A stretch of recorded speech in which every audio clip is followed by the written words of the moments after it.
Assalomu alaykum, kanalimizga xush kelibsiz.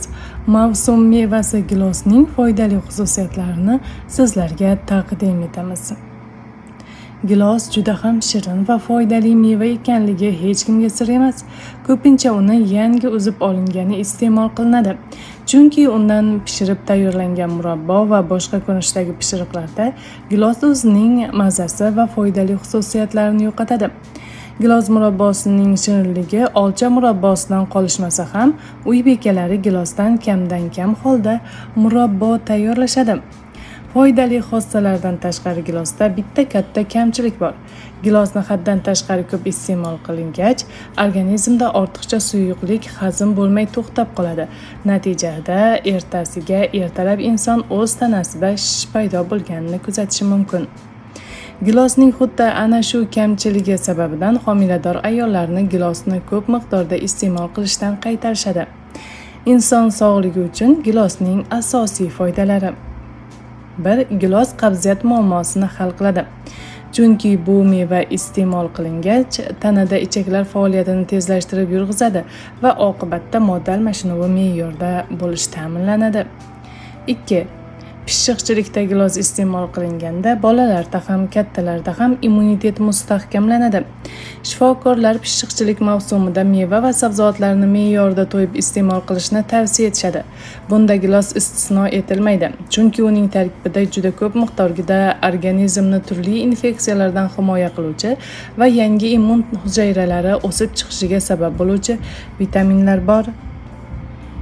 3. Kuniga 2-3 mahal bir qismdan gilos iste'mol qilish inson qon tarkibida xolesterin miqdorini sezilarli kamaytiradi.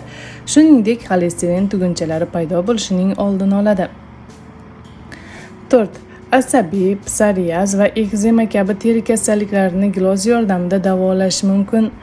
Bunday holda kasallikni davolash jarayonida gilos yordamchi davolovchi vosita sifatida bu kasalliklardan tezroq forig' bo'lishga yordam beradi. Yolg'iz uni iste'mol qilish kasallikdan to'liq xalos eta olmaydi.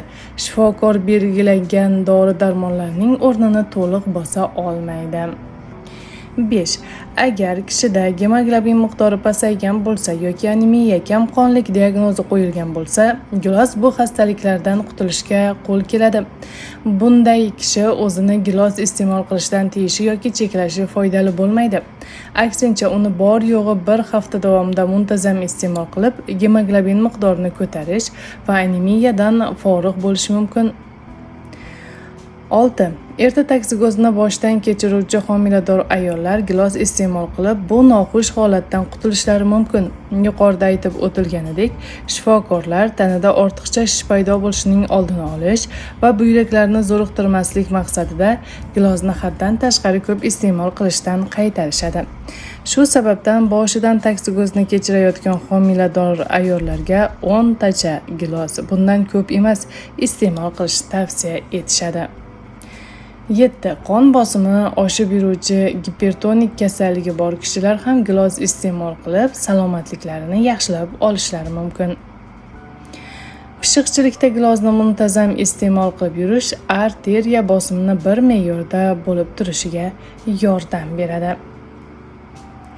Azizlar, sizlarga yetkazmoqchi bo'lgan yana bir foydali ma'lumotimiz shulardan iborat edi. Hayron o'z kanalini kuzating va gilosdan tez yeb turing.